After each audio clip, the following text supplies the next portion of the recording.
మనిషి యొక్క దైనందిక జీవితంలో ప్రతిరోజు ఒత్తిడి అనేది సహజంగా ఉన్నటువంటి ఒక పరిస్థితి. శ్వాస ఏ విధంగా తీసుకుంటారో ఆ విధంగా ప్రతి ఒక్క మనిషికి స్ట్రెస్ అనేది ఎక్కువ అవుతున్నాయి. స్ట్రెస్ ఎక్కువ అయినటువంటి నేపథ్యంలో హార్ట్ స్ట్రోక్ రావచ్చు, కిడ్నీ ఫెయిల్యూర్ కావచ్చు, ఇలా రకరకాలైనటువంటి జబ్బులు బారిన పడేటువంటి అవకాశం ఉంది. ఇవాళ ప్రపంచవ్యాప్తంగా హైపర్ టెన్షన్ డేకి సంబంధించినటువంటి అంశాల్లో ఈవేళ థీమ్ 2025కి సంబంధించి మీ యొక్క బీపీని అక్యురేట్గా మెజర్ చేసుకోండి, లాంగ్ లైఫ్ జీవించండి అనేటువంటి ఒక థీమ్తో ముందుకు వెళ్తుంది. సో ప్రపంచమంతా కూడా ఒత్తిడితోనే ఉన్నటువంటి ఒక పరిస్థితి. అది మన ఆహారపు అలవాట్లు కావచ్చు, మరి కుటుంబంలో ఉన్నటువంటి గొడవలు కావచ్చు, లేదా ఇతర కారణాలు కావచ్చు. ఏదేమైనప్పటికీ ఈవేళ బ్లడ్ ప్రెషర్ అనేది కూడా ప్రతి ఒక్కరికి ఉంది. ప్రతి ఒక్కరు ట్యాబ్లెట్స్ యూజ్ చేయాల్సినటువంటి ఆవశ్యకత ఎంతైనా ఉంది. కొంతమంది ఏమో సొంత వైద్యం చేసుకొని ప్రాణాలు పైకి తెచ్చుకునేటువంటి ప్రమాదం కూడా ఉంది. సో నేపథ్యంలో వీటి నివారణ చర్యలు, తీసుకోవాల్సినటువంటి జాగ్రత్తలు అనేటువంటి అంశం మాట్లాడడానికి మనతో పాటు ప్రముఖ హాస్పిటల్ అయినటువంటి ఆస్టర్ నారాయణ హాస్పిటల్లో విధులు నిర్వర్తిస్తున్న అభిషేక్ గారు ఉన్నారు. Interventional cardiologist and heart failure specialist ఉన్నారు. వారితో కూడా మాట్లాడి ఈ రోజుకి సంబంధించినటువంటి వివరాలు తెలుసుకునేటువంటి ప్రయత్నం చేస్తాం. నమస్కారం సార్. నమస్కారం అండి. సో అభిషేక్ గారు, ఈవేళ హైపర్ టెన్షన్ డేకి సంబంధించినటువంటి ఇష్యూలో థీమ్ కూడా చాలా ఇంపార్టెంట్ ఉంది. సో మీ నోటీస్లో ఉంటుంది ఈవేళ థీమ్, దాని యొక్క ప్రాముఖ్యత ఏంది, దాన్ని ఏ విధంగా అందరూ నడుచుకోవాలంట? ముందుగా సిటీ కేబుల్ తిరుపతికి నా ధన్యవాదాలు. నాకు ఈ అవకాశం ఇచ్చినందుకు వారికి మళ్ళీ థ్యాంక్స్ చెప్తున్నాను. సో హైపర్ టెన్షన్ థీమ్ గురించి మీరు అడిగిన క్వశ్చన్ చాలా మంచి క్వశ్చన్ అండి. సో బీపీ నెంబర్ అనేది చాలా ఇంపార్టెంట్. దాన్ని ఎంత అక్యురేట్గా పెట్టుకుంటే మనం ఎంత లాంగ్ టర్మ్లో బ్యాడ్ అవుట్కమ్స్ లేకుండా ఒక మనిషి జీవించవచ్చు, అంటే లివ్ లాంగర్, దానికోసమే ఈ థీమ్. సో ఒక మనిషి జీవితంలో బ్లడ్ ప్రెషర్ అనేది చాలా వరకు మనం దాన్ని ఫస్ట్ ఆఫ్ ఆల్ ఒక పేషెంట్ మన దగ్గరకు రాగానే బీపీ ఉందని చెప్పగానే వాళ్ళు ఫస్ట్ షాక్లో సర్ప్రైజ్ అయ్యి నాకు బీపీ ఉందా అంటారు. దాన్ని యాక్సెప్ట్ చేయడానికే చాలామందికి చాలా రోజులు టైం పడుతుంది. సగం మంది డినయల్ మోడ్లో ఉంటారు. అంటే మనం బీపీ ఉందని చెప్పినా బీపీ నాకు లేదులే, ఏదో డాక్టర్ ఊరికే చెప్పాడని చాలామంది బీపీ గురించి ఇంకా మర్చిపోయి ఇంకా ఆ విషయం ఎవరితోనో డిస్కస్ చేయకుండా సైలెంట్గా వదిలేస్తూ ఉంటారు. ఇలాంటి వాళ్ళు లాంగ్ రన్లో బీపీ కారణమైన వ్యాధులతో తిరిగి మళ్ళీ హాస్పిటల్స్కి వచ్చి అడ్మిట్ అవుతూ ఉంటారు. అందువల్లనే మనం బీపీని సైలెంట్ కిల్లర్ అని కూడా అంటాం. సో బీపీ ఏం చేస్తుందంటే సైలెంట్గా మన ఎండ్ ఆర్గాన్స్ అంటాం, అంటే హార్ట్, బ్రెయిన్, కిడ్నీ, కళ్ళు, వీటిని సైలెంట్గా డ్యామేజ్ చేస్తుంది. ఆ వ్యాధి తీవ్రత ఎక్కువైనప్పుడు మాత్రమే వాళ్ళు మన దగ్గరికి హాస్పిటల్స్లో వచ్చి ల్యాండ్ అవుతారు. ఎస్పెషల్లీ హార్ట్ని ఇబ్బంది పెట్టినప్పుడు హార్ట్ ఫెయిల్యూర్, అదే హైపర్ టెన్షన్ హార్ట్ ఫెయిల్యూర్ అంటాం, దాంతో వస్తారు. అదే బ్రెయిన్ కానీ ఇబ్బంది పెట్టిందంటే స్ట్రోక్, పెరాలసిస్, పక్షవాతంతో వచ్చి అడ్మిట్ అవుతారు. లేకపోతే కిడ్నీ ఫెయిల్యూర్తో డయాలసిస్ యూనిట్లో ఉంటారు. లేకపోతే కళ్ళు సమస్యలతో కంటి డాక్టర్ దగ్గర ఇబ్బంది పడుతూ ఉంటారు. సో వీటన్నిటినీ మనం సరిదిద్దుకోవాలంటే ఫస్ట్ బీపీ ఉందా లేదా తెలుసుకోవాలి. దానికి వివిధ పద్ధతులు ఉన్నాయి. అవి ఏందని మనం నెక్స్ట్ టాక్లో చూద్దాము. అంటే ఇప్పుడు ప్రతి ఒక్కటి కూడా prevention is better than cure అంటారు. అంటే ముందు జాగ్రత్తలు తీసుకోవాల్సినటువంటి ఆవశ్యకత ఎంత? ఒక వ్యక్తికి బీపీ వచ్చిందని నిర్ధారించుకోవడం ఎలా చేయాలి? ఇవాళ డాక్టర్స్ దగ్గరికి వెళ్తే కొంతమందికి ఏమవుతుందంటే ఉన్నటువంటి బీపీ ఫ్లక్చుయేషన్స్ ఉంటాయి, పెరిగిపోతుంది. 120 ఇంట్లో ఉంటే 140, 120 ఉంటే డాక్టర్స్ దగ్గరికి వచ్చినప్పుడు అది మేబీ 160, 180, 200 కూడా వెళ్ళిపోతుంది. సో హాస్పిటల్ మేనియా అనొచ్చా దాన్ని, లేదంటే ఏదైనా డిజార్డర్స్ ఉంటే అలాగా జరుగుతుందా అనేది ఒకటి. ఇవాళ మెడికేషన్ తీసుకోవాలంటేనే కొంతమంది భయపడతారు, రోజు ట్యాబ్లెట్స్ వేసుకోవాలనేటువంటి భయం, సైడ్ ఎఫెక్ట్స్ ఏమైనా వస్తుంది అనేటువంటి భయం. సో సొంత వైద్యానికి కూడా వెళ్ళిపోతున్నటువంటి ఒక పరిస్థితి. లేదంటే నియంత్రణ చర్యలో భాగంగా సోడియంకి సంబంధించినటువంటి మెడిసిన్, ఉప్పు తగ్గించుకోవడానికి ట్రై చేస్తుంటారు. మెడిసిన్స్ వేసుకుంటే లాభం ఏంది, మెడిసిన్స్ వేసుకోకపోతే వచ్చే నష్టమే? సో మీరు అడిగిన క్వశ్చన్స్ అన్నిటికీ ఆన్సర్ చేస్తానండి. ఫస్ట్ క్వశ్చన్ మీరు అడిగింది హాస్పిటల్కి రాగానే బీపీ ఎక్కువ అవుతుంది, ఇంట్లో ఉంటే బీపీ నార్మల్. దీన్ని మెడికల్ టర్మినాలజీలో వైట్ కోట్ హైపర్ టెన్షన్ అంటాం. అంటే పేషెంట్ ఇంట్లో ఉన్నప్పుడు ఖాళీగా ఆయన విరామ సమయంలో ఉన్నప్పుడు బీపీ నార్మల్గా ఉండొచ్చు. హాస్పిటల్కి రాగానే యాంగ్జైటీ వల్ల కొద్దిమందికి బీపీ ఎక్కువగా చూపించవచ్చు. దీన్ని ఏ విధంగా మనం కనుక్కోవచ్చు అంటే, ఒకటి మల్టిపుల్ బీపీ రికార్డింగ్స్. హాస్పిటల్లోనే రాగానే ఫస్ట్ రీడింగ్ తీసుకున్న వెంటనే బీపీ అని లేబుల్ చేయకుండా కొంతసేపు బయట కూర్చొని ధ్యానము, మెడిటేషన్ ఏదో ఒకటి చేసుకొని మళ్ళీ పీరియడ్గా ఒక 2-3 రికార్డింగ్స్ చేసి ఆ టైంలో కాఫీ, టీ ఇలాంటివి అవాయిడ్ చేయమని చెప్పి బీపీ తీయడం ఒక పద్ధతి. ఇంకో పద్ధతి ఏంటంటే ఇప్పుడు లేటెస్ట్గా మేము సజెస్ట్ చేసేది home BP monitoring.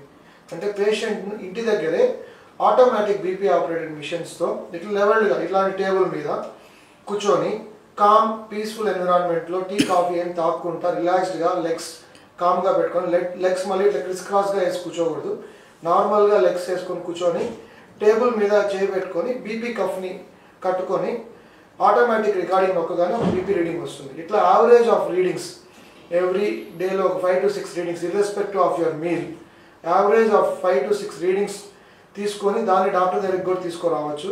దీనే home BP monitoring అంటాం. దాని ఇంకో పద్ధతి ఉంది, దాన్ని ఆంపులేటరీ బ్లడ్ ప్రెషర్ మానిటరింగ్ అంటాం. ఇది హాస్పిటల్లోనే చేస్తాము. ఒక బీపీ కఫ్ ఆటోమేటిక్ బీపీ కఫ్ని పేషెంట్ చేతికి ఫిక్స్ చేసి దాని మెడలో ఒక వాక్మెన్ డివైస్ లాగా వేసేసి పేషెంట్ ఇంటికి పంపిస్తాం. పంపించినప్పుడు ఈ బీపీ మిషన్ ఏం చేస్తుందంటే పగలు ఎవ్రీ హాఫ్ అన్ అవర్కి ఒకసారి బీపీ అదే రికార్డ్ చేస్తుంది. బీపీ రికార్డింగ్ టైంలో పేషెంట్ ఏ పని చేస్తున్నా కొంచెంసేపు ఆగి వెయిట్ చేయాలి. దాని తర్వాత ఆయన రొటీన్ పనులు ఐటీ ఎంప్లాయీ అయితే ఐటీ వర్క్ చేసుకోవచ్చు, న్యూస్ రిపోర్టర్ అయితే న్యూస్ రిపోర్టింగ్ చేసుకోవచ్చు, అట్లా ఆయన రొటీన్ పనులు ఆయన చేసుకోవచ్చు. నైట్ టైం ఏం చేస్తుందంటే ఎవ్రీ 1 అవర్కి ఒకసారి బీపీ రికార్డ్ చేస్తుంది. అట్లా ఒక రోజులో 40 నుంచి 50 రికార్డింగ్స్ తీసుకుంటుంది ఆటోమేటిక్ బీపీ మిషన్. దీన్నే ఆంబులేటరీ బీపీ మానిటరింగ్ అంటాం. ఈ ఒక ఆంబులేటరీ బ్లడ్ ప్రెషర్ మానిటరింగ్ అనేది చాలా వరకు అండర్ యూటిలైజ్డ్ అండి. ఈవెన్ డాక్టర్స్ పరంగా కూడా చాలా వరకు దీన్ని వాడరు. ఒకటి దాన్ని మెయింటైన్ చేసే విధానము, సెకండ్ థింగ్ పేషెంట్స్ దానికి ఒప్పుకోవడం. అంటే 24 గంటలు ఒక మిషన్ మీ చేతిని పట్టుకొని టైట్గా బిగించడం, ఇవన్నీ పేషెంట్కి ఫ్యాక్టర్స్ వల్ల ఇది ఎక్కువ చేయరు. బట్ ఈ టెస్ట్ ఒక రిజల్ట్స్ చాలా బాగుంటాయి. దీనివల్ల మనకి ఒక డేలో బీపీ ఎంత వేరియేషన్ వస్తుంది, బీపీ లోడ్ ఎంత ఉంది పేషెంట్కి, ఈ లోడ్ వల్ల లాంగ్ టర్మ్లో మన కళ్ళు కానీ హార్ట్ కానీ కిడ్నీ కానీ బ్రెయిన్ కానీ డ్యామేజ్ అవుతుందా లేదా, నైట్ టైం బీపీ ఎట్లా వేరీ అవుతుంది, ఎర్లీ మార్నింగ్స్ బీపీ ఎట్లా వేరీ అవుతుంది, ఇవన్నీ మనం ఏబిపిఎం అనే మిషన్ ద్వారా తెలుసుకోవచ్చు. ఇది సార్ అడిగిన ఫస్ట్ క్వశ్చన్కి నేను ఇచ్చిన ఆన్సర్. సెకండ్ క్వశ్చన్ సాల్ట్ గురించి మాట్లాడారు. Again salt is very interesting topic అండి. మనం మామూలుగా ఏ పేపర్ తీసుకున్న న్యూస్ పేపర్ తీసుకున్నా లేకపోతే గూగుల్లో కొట్టినా కూడా less than 5 grams of salt తినాలి అని రాసుంటారు. సాల్ట్ డిఫరెంట్ అండి, సోడియం డిఫరెంట్ అండి. సో ఇప్పుడు 5 grams ఆఫ్ సాల్ట్ అంటే దాంట్లో 2 grams ఆఫ్ సోడియం ఇంటేక్ ఉంటుంది. So it is not like sodium కూడా 5 grams తక్కువని కాదు. సో టేబుల్ సాల్ట్ అనేది మనం ఇప్పుడు లెక్కలు తీసుకుందాం. టేబుల్ సాల్ట్ అనేది WHO guidelines or Indian ICMR or world over guidelines ప్రకారం any patient to live longer live healthy less than 5 grams a day is చాలండి, మన బాడీకి రిక్వైర్మెంట్ చాలు. So less than 5 grams salt అంటే దాంట్లో 2 grams సోడియం ఉంటుంది. BP diagnose అయిన పేషెంట్స్కి మనం 1 gram ఆఫ్ సోడియం తగ్గించినా కూడా 3 నుంచి 5 millimeters బ్లడ్ ప్రెషర్ తగ్గొచ్చు. సో ఇది సాల్ట్. అందువల్ల ప్రతి ఒక్కరు ఉప్పు తగ్గించుకోండి, ఊరగాయలు తినొద్దు, లేకపోతే స్టోర్డ్ ఫుడ్స్ అంటే నూడిల్ ప్యాకెట్స్, చిప్స్ ప్యాకెట్స్, ఇప్పుడు మనకి సూపర్ మార్కెట్లో దొరికే ప్రతిదీ మీరు తీసుకొని ఇంగ్రీడియంట్స్లో చదివారంటే దాంట్లో సోడియం క్లోరైడ్ అని యాడ్ చేస్తుంటారు. సో ఈ ఇంగ్రీడియంట్స్ అన్నీ మనకి ఇండైరెక్ట్ సాల్ట్స్గా యాడ్ అవ్వడం వల్ల మనం తక్కువ సాల్ట్ తింటున్నాం అనుకుంటాం, కానీ at the end of the day మన సోడియం ఇంటేకే మోర్ దెన్ 5 grams అవుతుంది. దట్ మీన్స్ మన salt intake more than 10 grams, even 15 grams of salt కూడా తీసేసుకుంటాం. సో దీన్ని కట్ చేసుకోవడానికి మనం అన్నెసరీ సాల్ట్ని కుదిరినంత వరకు కట్ చేసుకోవడం హైపర్ టెన్షన్ పేషెంట్స్కైనా నార్మల్ వాళ్ళకైనా మంచిది. దైనందిక జీవితంలో ప్రతి ఒక్కరు ఫుడ్ హ్యాబిట్స్ అనేది ఒకటి ఉంటుంది. ఆ ఫుడ్ హ్యాబిట్స్ కూడా చాలా వరకు ఏమంటే ఇంటికి వచ్చిన తర్వాత బయట పోయి తినడానికి ఎక్కువ కాన్సన్ట్రేషన్ చేస్తారు. అది గోబీ అని కానీ నూడిల్స్ అని కానీ దాంట్లో వినియోగించేది అజినోమోటో సాల్ట్ ఒకటి, టేస్టెడ్ సాల్ట్ అనేది వినియోగిస్తున్నారు. అది బ్యాన్లో ఉన్నప్పటికీ కూడా అది విరివిగా వాడుతున్నటువంటి నేపథ్యంలో నాలుగు కంట్రోల్లో ఉంటే మన ఆరోగ్యం కంట్రోల్లో ఉంటుంది అని అంటారు పెద్దలు. ఈవేళ పొద్దున నుంచి ఆఫీస్ కనో స్కూల్ కనో కాలేజీ కనో వెళ్ళి వచ్చిన వారు సాయంత్రం అయితే ఎక్కువ పానీపూరి సెంటర్స్లో కానీ గోబీ సెంటర్స్లో కానీ ఇట్లా ఒబెస్కి సంబంధించినటువంటి దీని దగ్గర ఎక్కువ కాలం గడుపుతున్నటువంటి పరిస్థితి. సో ఇప్పుడు మనం సాల్ట్ గురించి మాట్లాడాం. ఇప్పుడు టేస్టెడ్ సాల్ట్ అని ఒకటి, అజినోమోటో అన్నట్టు, అంటే అది రుచికరంగా నాలుగు రుచి తగిలే కొద్దికి ఇంటేక్ ఎక్కువ తింటారన్న నెపంతో దీన్ని ఎక్కువ వినియోగిస్తున్నారు. సే ఫుడ్ హ్యాబిట్స్ ఏ విధంగా ఉంటారంటే? సో మీరే అన్ని ఆన్సర్స్ చెప్పారు. యాక్చువల్గా నేను చెప్పాలంటే దీన్ని ఇప్పుడు ప్రజెంట్ ఉండేది కలికాలం అంటాం మనం చెప్పాలంటే. సో ఆటోమేటిక్గా మన ఆరోగ్యాన్ని మనమే ఫస్ట్ నుంచే పాడు చేసుకున్నాము. సో చిన్నపిల్లలకైతే చిన్నప్పటి నుంచే పేరెంట్స్ తీసుకొని వెళ్తే సూపర్ మార్కెట్ తీసుకెళ్తారు, వాళ్ళు అడిగినవి కొనిస్తారు. ఒక టైంలో ఈ విధంగా సూపర్ మార్కెట్స్ లేవు. సో నేను 80s పెరిగిన కిడ్నీ, సో నా టైంలో సూపర్ మార్కెట్స్లో నేను ఇంట్లో ఆహారం ఎక్కువ తినేవాడిని. బట్ ఇప్పుడు మన జనరేషన్ మన పిల్లలు తీసుకున్నారంటే ఎవ్రీడే వాళ్ళు తినేది బయట ఐటమ్సే. మనము ఏం చేస్తున్నామంటే స్విగ్గీ, జొమాటో వీటి అందుబాటులో ఉండడం వల్ల ఈజీ ఆర్డరింగ్ ఫుడ్, జస్ట్ ఒక ఫోన్ కాల్ లేకపోతే ఒక క్లిక్ ఆఫ్ బటన్లో మనకి ఫుడ్ డెలివరీ ఉంది కనుక we are getting adjusted to all these things. And దీనివల్ల మన హెల్త్ని మనమే పాడు చేసుకున్నాం. So future is going to be miserable అండి. Present 2024 ICMR WHO Indian study ప్రకారమే మనకి హైపర్ టెన్షన్ బర్డన్ తీసుకుంటే 40% ఉందండి. దాంట్లో 29% ఆఫ్ హైపర్ టెన్షన్ పేషెంట్స్ వచ్చి అసలు మనం హైపర్ టెన్షన్ ఉందని తెలుసుకోకుండా ఉండే వాళ్ళే ఉన్నారు. అంటే కళ్ళకు గంతలు కట్టినట్టు నాకు బీపీ లేదు అనుకుని బతికే వాళ్ళు 29% ఉన్నారు. ఆ 29% కాకుండా ఒకవేళ కనుక్కున్న 40%లో 12% మందికి ప్రాపర్ ట్రీట్మెంట్ పోతూ ఉందండి. మిగతా మంది బీపీకి మాత్ర వేసుకున్నామని వాళ్ళు అనుకుంటుంటారు. డాక్టర్ని ఎప్పుడో ఒక 5 సంవత్సరాల ముందు కలిసి ఉంటారు. కామన్గా ఆమ్లో డిప్పినో లేకపోతే అటెన్లాలోని గవర్నమెంట్ హాస్పిటల్లో రాసుంటారు. అదే మాత్ర సంవత్సరాల తరబడి వారు వాడతారు తప్ప నెక్స్ట్ మన బీపీ ఏంది, దానికి మెడిసిన్ సరిపోతుందా, దాన్ని ఇంక్రీజ్ చేసుకుందా తగ్గించుకుందాం అనే అవగాహన ఎవరికీ లేదు. మీరు ఇంతకుముందు అడిగిన క్వశ్చన్లో ఇది కూడా అడిగి ఉన్నారు నన్ను, నేను అప్పుడు ఆన్సర్ దిస్. సో బీపీకి మెడిసిన్స్. సో బీపీకి అనేది నేను 5 మందులు వేసుకుంటున్నాను, నేను 3 మందులు వేసుకుంటున్నాను, నేను 1 మందు వేసుకున్నాను, ఇది ఇంపార్టెంట్ కాదండి. ఎన్ని మందులు వేసుకున్నా సరే మీ బీపీ నెంబర్ కంట్రోల్లో ఉందా లేదా అనేది ఇంపార్టెంట్. అంతేగాని మా ఎదురింట్లో ఉండే రామయ్య 2 మెడిసిన్స్ వేసుకుంటున్నాడు, నాకు డాక్టర్ 5 మందులు పెట్టాడు, నేను వేసుకోవాలని చెప్పి ఇతను 2 మందులు తగ్గించేస్తాడు. సో అవతల పేషెంట్కు మీరు ఒకటి కాదండి, ఒక్కొక్క ఇండివిజువల్ సపరేట్ ఎంటిటీ, వాళ్ళ డిసీజ్ బర్డెన్ వాళ్ళకి సపరేట్ ఉంటుంది. సో మీ బీపీ లోవరింగ్కి ఎంత డోస్ కావాలో అంత డోస్ మీరు వేసుకొని తీరాలి. దానికి తగ్గట్టుగానే 2 నెలలకు ఒకసారో నెలకు ఒకసారో మీ కార్డియాలజిస్ట్నో జనరల్ ప్రాక్టీషనర్నో లేకపోతే ఫ్యామిలీ ఫిజిషియన్నో కలిసి మీ బీపీ రికార్డింగ్స్ నార్మల్గా ఉన్నాయా లేదా, కంట్రోల్గా ఉందా లేదా చూసుకోవాలి. మీరు ఇంట్లో అదేవిధంగా బీపీ మానిటర్ చేసుకోవాలి. సో మెడిసిన్స్ అనేవి ఇప్పుడు అద్భుతంగా మార్కెట్లో అవైలబుల్లో ఉన్నాయి. చాలా మంచి మెడిసిన్స్ ఉన్నాయండి. మంచి మెడిసిన్స్ని ప్రాపర్గా గైడ్ చేసి టైలర్ చేస్తే బ్లడ్ ప్రెషర్ అనేది ఎప్పుడూ మనం కంట్రోల్లో పెట్టుకోవచ్చు. సెకండ్, ఆహార పదార్థాలు. సో ఆహార పదార్థాలు తీసుకుంటే జంక్ ఫుడ్స్, సాల్ట్, అజినోమోటో గురించి అంతా సారే మాట్లాడారు. సో మనం తినాల్సింది ఏంది? ఒక డైటీషియన్ దగ్గరికి వెళ్తే పెద్ద పెద్ద డైట్ చార్ట్స్ ఇస్తారు, దాంట్లో 30 grams of Apple, 20 grams of coke, ఇట్లా చేయడం కష్టం అండి. సో ఇన్ జనరల్ మనకి డయాబెటీస్ లేదు అంటే ఆల్ ఫ్రూట్స్ ఆర్ హెల్దీ, అన్ని పండ్లు తినొచ్చు.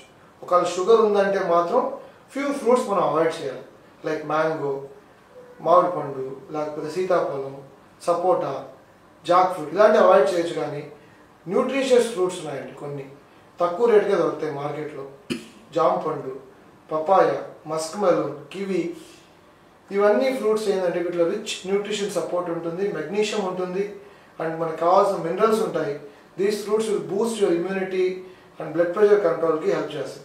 ఇది కాకుండా నట్స్. సో నట్స్ అనగానే ఉన్న డ్రై ఫ్రూట్స్ అన్నీ తినకూడదండి. ఎస్పెషలీ దీంట్లో almonds, Brazil nut as well as walnut, these nuts soak చేసుకొని తింటే they can help you in increasing your magnesium intake as well as long term low blood pressure benefit కూడా help అవుతుంది. And all green vegetables and all green vegetables you can take in adequate portion and quantity అండి. Doctor గారు, ఇప్పుడు ప్రధానంగా మనకి బీపీని measure చేసుకోవాలా, స్పాంటేనియస్గా 4 to 5 times check చేసుకోవాలి. హోమ్లో ఇంట్లో కూర్చొని చెక్ చేసుకుంటారు.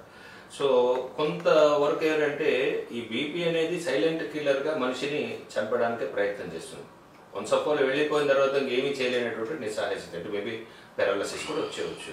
దాని సిమ్టమ్స్ ఎట్లా కనుక్కోవాలంటే చాలామందికి తెలియదు, కొంతమందికి తెలిసినా కానీ తెలియనట్టు నటిస్తుంటారు. ఇంకేం కాదులే అని బ్యాలెన్స్ చేయడానికి ప్రయత్నం చేస్తారు. వాళ్ళు ఒక సెల్ఫ్ కాన్ఫిడెన్స్ కావచ్చు, ఇతరత్రలు కావచ్చు. ఇవాళ దాన్ని ఆ సిమ్టమ్స్ని ఎలా గెస్ చేయాలి, మొహమాటాలకు పోయి అసలుకే మోసం తెచ్చుకునే విధంగా కాకుండా ప్రతి ఒక్కరు కూడా దీనిపైన అవేర్నెస్ అనేది, క్యాంప్స్ అనేది, మెడికల్ క్యాంప్స్ ఏ విధంగా కండక్ట్ చేస్తున్నారు. ఇవాళ కాలేజెస్లో కానీ స్కూల్స్లో కానీ చిన్నపిల్లలు కూడా వచ్చేస్తుంది. టైప్ 1, టైప్ 2 డయాబెటీస్ లాగానే బీపీ కూడా చిన్నపిల్లల నుంచి కూడా షూటప్ అవుతున్నటువంటి పరిస్థితులు ఇప్పుడు ఉన్నటువంటి జనరేషన్లో కనిపిస్తున్నటువంటి ఒక పరిస్థితి. అంటే స్కూల్స్లో కానీ కాలేజెస్లో కానీ ఒక మినిమం ఒక ఫస్ట్ ఎయిడ్ కిట్స్, డాక్టర్స్ వాళ్ళకి ఏ విధంగా సిచ్యువేషన్, స్ట్రెస్ లెవెల్స్ ఏ విధంగా, ఎందుకంటే పిల్లలు అందరూ పేరెంట్స్ స్ట్రెస్ చేస్తారు, బాగా చదువుకో అంటారు, కాలేజీకి వెళ్తే బాగా చదువుకోని అంటారు. అక్కడ వాళ్ళకి ఎడ్యుకేషన్ అనేది సరిగ్గా వస్తుందా లేదా చెక్ చేసుకోవాలి. సో మార్క్స్ దగ్గర కూడా వారికి స్ట్రెస్ అనేది ఉంటుంది. ఆఫీస్ దగ్గరకు వచ్చేలో కూడా ప్రమోషన్స్లో కానీ వారికి వచ్చినటువంటి జాబ్ రెస్పాన్సిబిలిటీలో ప్రెజర్ పెరగడానికి అవకాశం ఉంటుంది. ఫార్మర్స్ దగ్గరికి వచ్చేలో కూడా వారికి గిట్టుబాటు ధర వచ్చిందా లేదా, ఎక్కడో ఒక చోట వాళ్ళు పెట్టిన పెట్టుబడికి సరైనటువంటి ఆదాయం రాకపోతే అక్కడ స్ట్రెస్ లెవెల్ పెరగడానికి అవకాశం ఉంటుంది. వెరసి వీరందరికీ కూడా కామన్ ఫినామినా అనేది స్ట్రెస్. ఇక్కడ స్ట్రెస్ వల్ల వచ్చేటువంటి జబ్బుల్లో బీపీ రావచ్చు, షుగర్ రావచ్చు, థైరాయిడ్ రావచ్చు, రకరకాల కోమార్బిడ్స్ రావడానికి అవకాశం ఉంది. సో వీటినన్నింటినీ కూడా పరిశీలన చేయడానికి ఇంట్లోనే మీరు చెప్పినట్టుగా 4-5 days 4-5 times నైట్ ఎట్లుంది, మార్నింగ్ ఎట్లుందని చెక్ చేసుకోవడానికి అదొక సిస్టమేటిక్ ప్యాటర్న్. సో వెరసి ఇంత చేస్తున్నా కానీ మన దగ్గర అంత సొఫిస్టికేటెడ్ ఎక్విప్మెంట్స్ ఏమైనా ఉన్నాయా హాస్పిటల్స్? ఇప్పుడు నారాయణాద్రి హాస్పిటల్ ఉంది, ఆస్టర్ నారాయణాద్రిలో ఇక్కడ చాలా సొఫిస్టికేటెడ్ ఐటమ్స్ ఉన్నాయంటాడు. ఒక పేషెంట్ హై బీపీ హై టెన్షన్తో మన దగ్గరికి వస్తే ఇక్కడ మన ఆస్టర్ నారాయణాద్రి హాస్పిటల్లో ఎలాంటి ఫీచర్స్ ఉన్నాయి? సో ఫస్ట్ మీరు అడిగింది వచ్చి సిమ్టమ్స్. సో బ్లడ్ ప్రెషర్ పేషెంట్కి ఏ సిమ్టమ్స్ ఉంటాయి, వాళ్ళు ఉన్నట్టు ఉంది లేనట్టు, లేని ఉన్నట్టు నటిస్తుంటారో అడిగారు. సో సిమ్టమ్స్ అంటే యూజువల్గా మెజారిటీ ఆఫ్ ద పేషెంట్స్ హెడేక్స్తో వస్తారండి. సో హెడేక్స్ వచ్చిన వాళ్ళందరికీ మెయిన్గా సమ్ బ్రెయిన్ ఇష్యూ ఉండొచ్చు, అన్యూరిజం ఉండొచ్చు, or some other brain tumours ఉండొచ్చు, something. So headache and BP ఇన్సిడెంటల్గా పిక్ అవ్వచ్చు. కొన్నిసార్లు ఈ బీపీ వల్ల సెరెబ్రల్ అన్యూరిజమ్స్ ఉండొచ్చు, అన్యూరిజమ్స్ రప్చర్ అయితే పారాలసిస్, స్ట్రోక్, కొన్నిసార్లు అన్కాన్షియస్ కూడా ఎమర్జెన్సీ రూమ్కి వస్తారు. హార్ట్ పాయింట్ ఆఫ్ వ్యూలో యూజువల్గా నడిచేటప్పుడు ఆయాసం, దీన్నే బ్రెత్లెస్నెస్ లేకపోతే షార్ట్నెస్ ఆఫ్ బ్రెత్ అంటారు.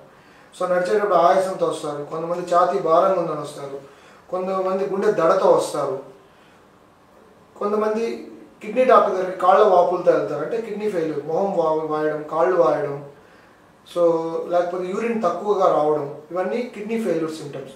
సో బీపీ అనేది చెప్పారు కదా మీరే చెప్పారు, సైలెంట్ కిల్లర్ అని. సో అది మన ఏ ఆర్గాన్ డ్యామేజ్ చేస్తుందో మనకి ఆర్గాన్ పూర్తిగా డ్యామేజ్ అయ్యేదాకా మనకు తెలియదండి. సో అందువల్ల ఈ సిమ్టమ్స్తో రావచ్చు. కళ్ళ పరంగా అయితే కళ్ళు చూపు తగ్గడం, కళ్ళు బ్లర్గా కనిపించడం, ఇలా మల్టిపుల్ ఇష్యూస్తో కంటిన్యూ వేరిపోతూ ఉంటారు. ఇలాంటి ఏ పేషెంట్ ఉన్నా సరే మనం బీపీని ప్రాపర్గా రికార్డ్ చేయాలి.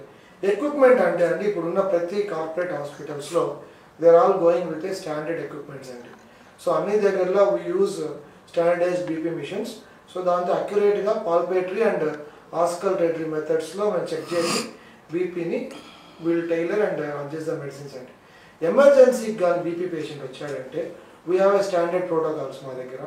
సో బీపీ మెడిసిన్ రాగానే బీపీ ఎంత హై ఉంది, ఒకవేళ బీపీ 2 హై ఉందంటే దాన్ని ఒక సెట్ నెంబర్కి తీసుకురావడానికి ఇంట్రావీనస్గా బీపీ మెడిసిన్స్ ఇస్తాం. అంటే ట్యాబ్లెట్ రూపంలో కాకుండా ఇంజెక్షన్స్ రూపంలో బీపీ మెడిసిన్స్ ఇచ్చి బీపీని మనం అనుకున్న టార్గెట్స్కి తీసుకువచ్చిన తర్వాత నెక్స్ట్ బీపీ ఇంత ఎక్కువ అవడానికి కారణమైంది, హార్ట్ ఫెయిల్యూర్ అయ్యి బీపీ ఎక్కువైందా, కిడ్నీ ఫెయిల్యూర్ అయ్యి బీపీ ఎక్కువైందా, లేకపోతే బ్రెయిన్కి సంబంధించిన వ్యాధి వల్ల బీపీ ఎక్కువైందా అని చూసుకొని ఆ అండర్లైన్ కాజ్ ట్రీట్ చేయడానికి మా దగ్గర డెడికేటెడ్ ఎమర్జెన్సీ టీమ్ ఉంది, డెడికేటెడ్ ఐసీయూ కూడా ఉందండి. సో దీన్ని బట్టి మేము నెక్స్ట్ లెవెల్ ఆఫ్ ట్రీట్మెంట్ని అందజేస్తున్నాం తిరుపతి ప్రజానికి. అంటే ఇక్కడ బీపీ టాబ్లెట్స్ ఆపేసిన తర్వాత లేదా హై బీపీ హైపర్ టెన్షన్ వచ్చిన తర్వాత బ్లడ్ క్లాట్స్ రావడానికి అవకాశం ఉంటుంది. బీపీ టాబ్లెట్కి బ్లడ్ క్లాట్కి సంబంధం లేదండి. బీపీ టాబ్లెట్స్ ఆపడం వల్ల బీపీ ఎక్కువ అయితే బ్రెయిన్లో ఉండే రక్తనాళాలు ఏమైనా వీక్గా ఉంటే అవి రప్చర్ అవుతాయండి. దీన్నే హెమరేజ్ అంటాం. So most common cause of పక్షవాతం ఎస్పెషల్లీ బీపీ పేషెంట్స్లో ఏంటంటే haemorrhagic bleed. So haemorrhagic bleed వస్తే అది పేషెంట్కి లైఫ్ లాంగ్ ఒక పెద్ద బాధనే అండి. ఎందుకంటే బ్రెయిన్ మేజర్ సర్జరీ చేస్తారు బ్రెయిన్ డాక్టర్స్, సర్జరీ చేసి ఆ హెమరేజ్ని ఫిక్స్ చేయాలి.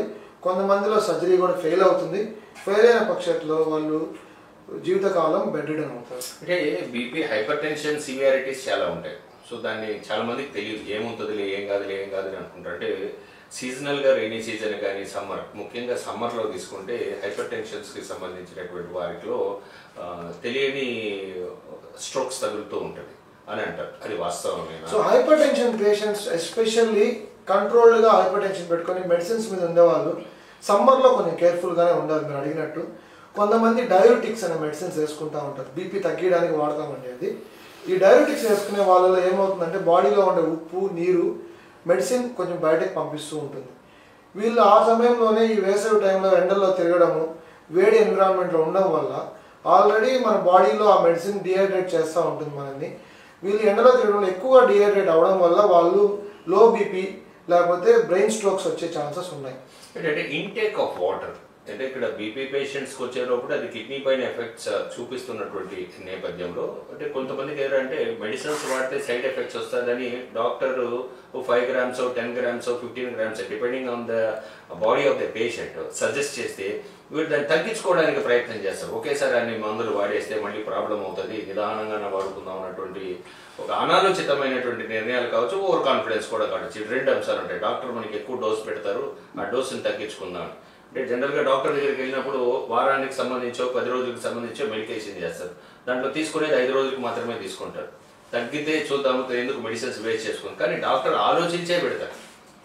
ఎందుకంటే డాక్టర్ చదువుకున్నటువంటి వ్యక్తి కాబట్టి ఎదుటి ఒక పేషెంట్ ఒక స్టేటస్ని బట్టి 10 daysకి మాత్రమే పెడతారు. కానీ 10 daysకి ఎందుకు 5 రోజులు వాడుకుంటే చాలనేటువంటి వారు కూడా ఉంటారు. అంటే పొదుపు చర్యలు అనుకోవచ్చు, లేదా ఓవర్ కాన్ఫిడెన్స్ ఓవర్ రియాక్షన్స్ వల్ల కూడా కావచ్చు.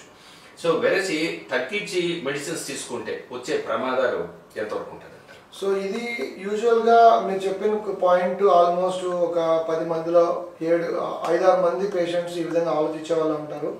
దీంట్లో పేషెంట్ తప్పుతో పాటు డాక్టర్ తప్పు కూడా ఉందని నేను చెప్తాను. Actually I'm contradicting myself. So డాక్టర్గా నా బాధ్యత ఏంటంటే పేషెంట్ని కౌన్సిల్ చేయాలి. So patient counselling plays a key role అని బ్లడ్ ప్రెషర్లో. ఎందుకంటే ఏ మనిషి అయినా సరే ఆరోగ్యంగా ఉన్నప్పుడు వాళ్ళ మైండ్ సెట్ వేరు, ఒక అనారోగ్యం వచ్చింది అనగానే వాళ్ళ ఆలోచన వాళ్ళ జీవన విధానం మారిపోతుంది. సెకండ్ థింగ్, వాళ్ళకి ఫ్యామిలీలో మల్టిపుల్ ఇబ్బందులు ఉంటాయి, ఫైనాన్షియల్ కన్స్ట్రెయింట్స్ ఉంటాయి. ఇవన్నీ ఫ్యాక్టర్స్ వల్ల మందులు కొనాలన్నా మందులు మింగాలన్నా ఒక బాధ ఒక ఆలోచన ఉంటుంది. సెకండ్ థింగ్, అనవసరమైన యాడ్స్ గూగుల్లో ఈ మెడిసిన్కి ఈ సైడ్ ఎఫెక్ట్స్ ఉంటాయి అవన్నీ ఐటీ ఎస్పెషల్లీ వీళ్ళు చదవడం వల్ల వాళ్ళు ఏం చేస్తారంటే డాక్టర్ నాకు ఇంత డోసు రాయించాడు, నేను ఇంత డోసు ఎందుకు మింగాలి, నేను తగ్గించి మింగి చూస్తాను అని వాళ్ళంటే వాళ్ళే సెల్ఫ్ ట్రీట్మెంట్ చేసుకుంటారు. ఇది ఒక రకమైన గ్రూప్ ఉంటుంది.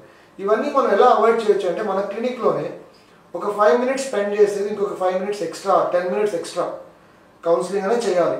లేదు మనం బిజీ ప్రాక్టీషనర్గా ఉన్నప్పుడు at least we must have a separate hypertension councillor.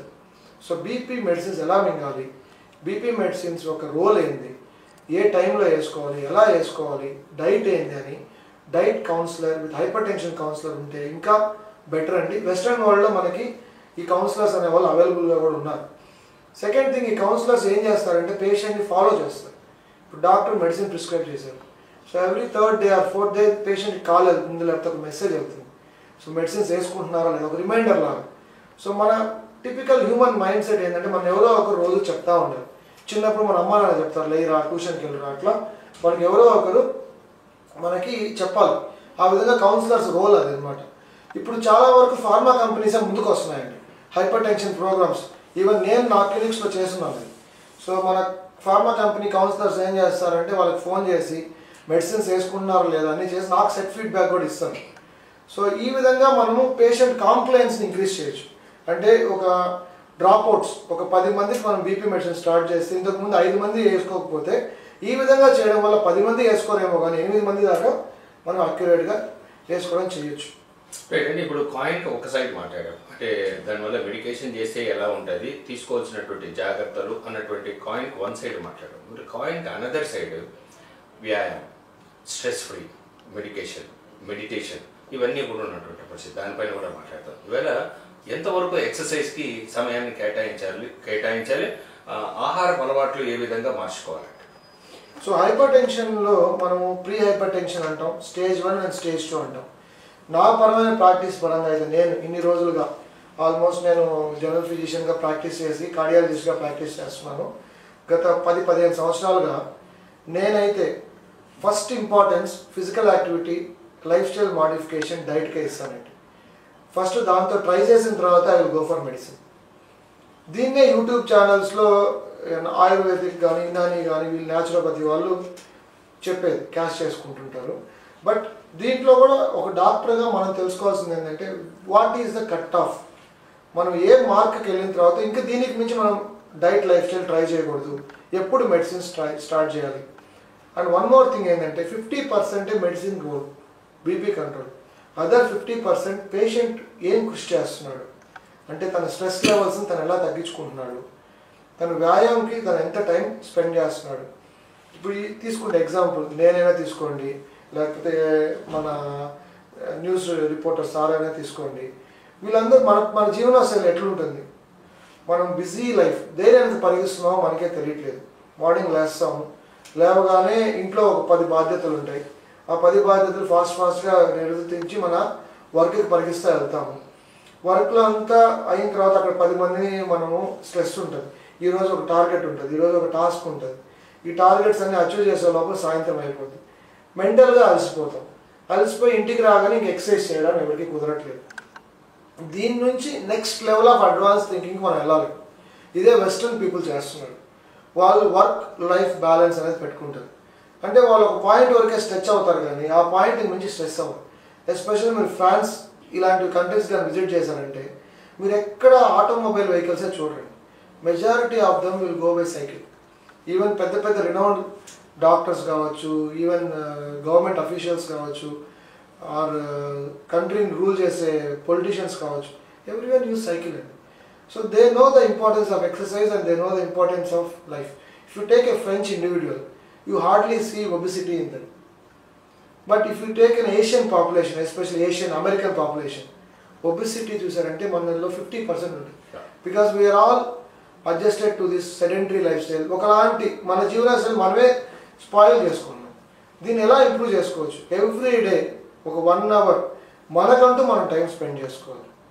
ఆ టైంలో మీరు ఏమన్నా చేసుకోండి, యోగా అన్నా చేసుకోవచ్చు, డ్యాన్స్ చేసుకోవచ్చు, స్విమ్మింగ్ చేయండి, లాన్ టెన్నిస్ ఆడండి, లేకపోతే రన్నింగ్ చేయండి.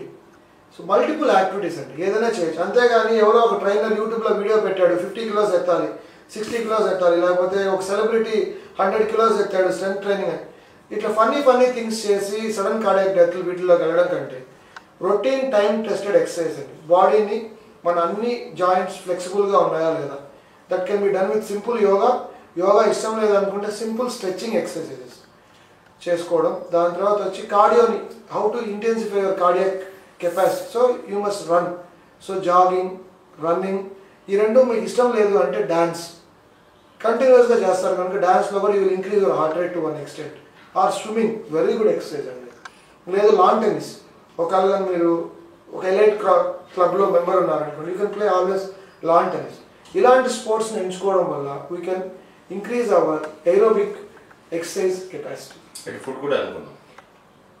ఫుడ్ అంటే మనం మాట్లాడాం అనుకుంటాం. ఫుడ్ ఏముందండి, మనం ఆటోమేటిక్గా ఇప్పుడు జంక్ ఫుడ్ అనేది తినడం మానేయాలి. నైట్ 7 తర్వాత మనం ఏం తినకూడదండి.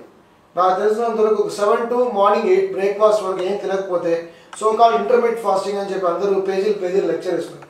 అదేం లేదు. ఇప్పుడు టిపికల్గా మీరు ఒక జైన్ కమ్యూనిటీని తీసుకోండి, వాళ్ళకి 7 o'clock తర్వాత ఏం తినరు, ఫాస్టింగ్ లాగా ఉంటారు. సో టిపికల్గా మనం అదే ఫాలో అవ్వచ్చు. ఈవినింగ్ 7కి మన డిన్నర్ అయిపోవాలి and your dinner must never be heavy dinner. But మనకి ప్రాబ్లం ఏమవుతుందంటే ఉదయం లేట్గా లేస్తాం, హడావిడిలో బ్రేక్ఫాస్ట్ తక్కువ తింటాం, వర్క్లో పడి లంచ్ తక్కువ తినడం వల్ల ఇంటికి వెళ్ళి ఒక రాజభోగం లాగా డిన్నర్ తింటాం.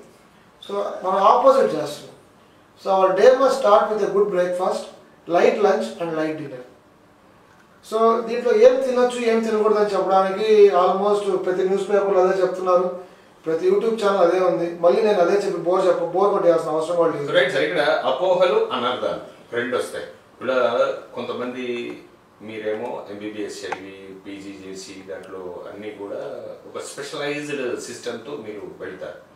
కొంతమంది స్పెషలైజ్డ్ సిస్టమ్స్లో వెళ్లకుండానే యూట్యూబ్ పెట్టుకునేసి వాడి ఇష్టానుసారం వాళ్ళు ఏదో కథలన్నీ చెప్తారు, దాన్ని వీళ్ళు నమ్మడానికి ప్రయత్నం చేస్తారు. సో బీపీ తగ్గించుకోవాలంటే ఇది తినండి అవి తినండి అనేసి చెప్తారు.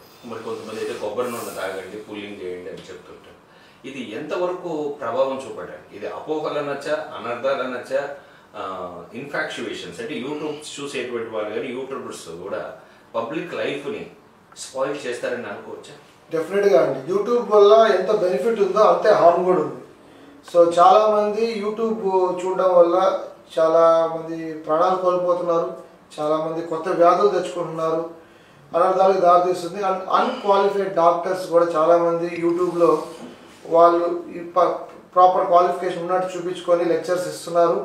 బట్ మన మైండ్ సెట్ ఏంటంటే అండి, ఎక్కడైనా సరే ఒక ప్రాపర్ పద్ధతికి మనం ఎప్పుడు అలవాటు కాము, అట్రాక్ట్ కాము. అలా ఉండడం వల్లే మన భారతదేశంలో ఈ బాబాలు కానీ వీళ్ళందరూ ఎక్కువ అవుతున్నారు. వీళ్ళందరూ ఎక్కువ అవుతున్నారంటే కారణం ఏంటంటే జనాలు మంచి మార్గాన్ని ఎప్పుడు ఎంచుకోవట్లేదు, ఏది చెడు మార్గం ఉంటుందో దానికే పోతున్నాం. సో అదేవిధంగా యూట్యూబ్ ఛానల్స్ని ఒక లిమిట్ వరకే చూడాలి. దాంట్లో మీకు ఏది అవసరమైన ఛానల్ ఏది అనవసరమైన ఛానల్ అనేది మీరు నిర్ధారించుకునే స్టేజ్కి మీరు వెళ్ళాలి. సో దీన్ని మీకు ప్రమోట్ చేయడానికి ఆల్రెడీ చాలామంది క్వాలిఫైడ్ డాక్టర్స్ లెక్చర్స్ ఇస్తున్నారు. మీకు గూగుల్లో మంచి లిటరేచర్ ఉంది. ఇప్పుడు ఇంకా రిఫైన్డ్గా చాట్ జీపీటీ ఇలాంటి కొత్త యాప్స్ రావడం వల్ల ఆ యాప్లో మీ క్వశ్చన్ ఇవ్వగానే అట్లీస్ట్ ఒక 50 to 60% appropriate answer artificial intelligence మీకు క్రియేట్ చేసి ఇచ్చేస్తుంది. దాన్ని నేను 100% ఫాలో అవ్వమని చెప్పట్లేదు. ఎందుకంటే artificial intelligence is not for a human, it is for stupids. So మనం ఒక స్టూపిడిటీ లెవెల్లోకి వెళ్ళిపోతున్నాం ఆల్రెడీ. సో ఏఐని ఎంతవరకు వాడుకోవాలి ఎంతవరకు వాడుకోకూడదు అనేది కూడా మీకు తెలియాలి. సో ఇది చిల్డ్రన్ లెవెల్ నుంచే మనం ప్రోత్సహించాలి. సో కంప్లీట్ ఏఐ డిపెండెంట్ అయినా కూడా future is going to B horrible. So ఏఐని ఎంతవరకు వాడుకోవాలి ఏఐని ఎంతవరకు వాడుకోకూడదు, మీడియాలో ఏది తీసుకోవాలి మీడియాలో ఏది తీసుకోకూడదు. బుక్ రీడింగ్ అనేది చాలా వరకు తగ్గిపోయింది. సో బుక్ రీడింగ్ని మీ ఇంట్లో పిల్లలకి ప్రోత్సహించండి. మీరు బుక్స్ చదవండి. లాట్ ఆఫ్ బుక్స్ ఉన్నాయి, లాట్ ఆఫ్ రిసోర్సెస్ ఉన్నాయి. సో వాటిని డౌన్లోడ్ ఇంతకుముందన్న బుక్ కొనుక్కోవాలి. ఇప్పుడు యూట్యూబ్లో సారీ ఇప్పుడు గూగుల్లో పీడిఎఫ్ అవైలబుల్ ఉంది. You can download the PDF. మీరు చదివితే పిల్లలు చదువుతారు. ఈ విధంగా మనకి ట్రూ వాల్యూస్ ఉండే బుక్స్ ఉన్నాయి, వాటిని చదువుకోండి. కానీ ఒకరు చెప్పేది వినాల్సిన అవసరం లేదు. ఫైనల్గా డిస్కషన్ క్లోజ్ చేసే లోపల ఇవాళ 2025 థీమ్ అనేది చాలా ఇంపార్టెంట్. మీ వాయిస్ని వింటున్నటువంటి ప్రేక్షకులు, సో ప్రేక్షకుల కోసం ఏం చెప్పాలనుకుంటున్నారు? సో హైపర్ టెన్షన్ అనేది ఒక ఏదో క్యాన్సరో లేకపోతే ఇంకేదో ఒక పెద్ద జబ్బులాగా నేను అనుకోవద్దండి. సో బీపీ అనేది సర్వసాధారణమైన వ్యాధి. ఎందుకంటే ఇంతకుముందు ఉన్న జీవన శైలికి బీపీ బర్డెన్ తక్కువ ఉండేది. బట్ ప్రజెంట్ మనం బతికే వరల్డ్ వచ్చి చాలా వరస్ట్ అయిన వరల్డ్లో బతుకుతున్నామండి. We are running behind few things and దాన్ని అవాయిడ్ చేయడం కూడా చాలా వరకు కష్టం ఇప్పుడున్న జనరేషన్లో. సో ఒకటి మన బీపీని ఎర్లీగా ఎలా పికప్ చేసుకోవాలి. ఫస్ట్ బీపీ రాకుండా అరికట్టడానికి చాలా మార్గాలు ఉన్నాయి. అవన్నీ సేపు మాట్లాడుకున్నాం. బీపీ వచ్చింది, సో వచ్చిన తర్వాత భయపడవద్దు. So there are very good medicines available in market. So BP medicines వాడచ్చు. నెంబర్ ఆఫ్ పిల్స్ ఎక్కువ ఉంటే ఇంతకుముందు సపరేట్ మాత్రలుగా వాడాల్సి వచ్చేది. బట్ ఇప్పుడు ఫిక్స్డ్ డ్రగ్ కాంబినేషన్స్ వచ్చాయి. 3-4 టాబ్లెట్స్ని కలిపి ఒకే టాబ్లెట్గా కూడా ఇప్పుడు ఫార్మా కంపెనీ మ్యానుఫ్యాక్చర్ చేస్తుంది. బట్ దీంట్లో చాలా మెడిసిన్స్ ఏవి క్వాలిటీ మెడిసిన్స్ ఏవి క్వాలిటీ లేని మెడిసిన్స్ అనే క్వశ్చన్ కూడా రైజ్ అవుతుంది. అది మీరే డిసైడ్ అవ్వాలి. స్టాండర్డ్ కంపెనీ ఉండే మెడిసిన్స్ వాడడం బెటర్ ఎప్పుడైనా సరే. అది సపోజ్ మీరు రాసిన డాక్టర్ని కూడా క్వశ్చన్ చేయొచ్చు. సో నాకు మీరు బ్రాండ్ నేమ్ రాయొద్దండి, దాంట్లో ఉండే సాల్ట్ రాయండి, నేనే స్టాండర్డ్ మెడిసిన్ కొనుక్కుంటాను మంచి మెడికల్ షాప్లో కూడా క్వశ్చన్ చేసే రైట్ ఇప్పుడు ఆల్మోస్ట్ ఎవ్రీ పబ్లిక్ ఉందండి. So that is what national government is recommending, that every doctor must right brand name రాసినా కూడా they must right the salt and dose in that. So మీరు దాని నుంచి భయపడొద్దు నాకేదో డాక్టర్ ఎక్కువ డోస్ పెట్టేశారని. అండ్ డాక్టర్ ఆ డోస్ పెట్టాడంటే ఆయన సైంటిఫికల్గా మిమ్మల్ని అబ్జర్వ్ చేసి పెట్టుంటాడండి. ఇన్ కేస్ మీకు ఆల్వేస్ ఎప్పుడైనా సరే ఆ డౌట్ వచ్చిందంటే మీ అంతటా మీరు డెసిషన్ తీసుకోవద్దు.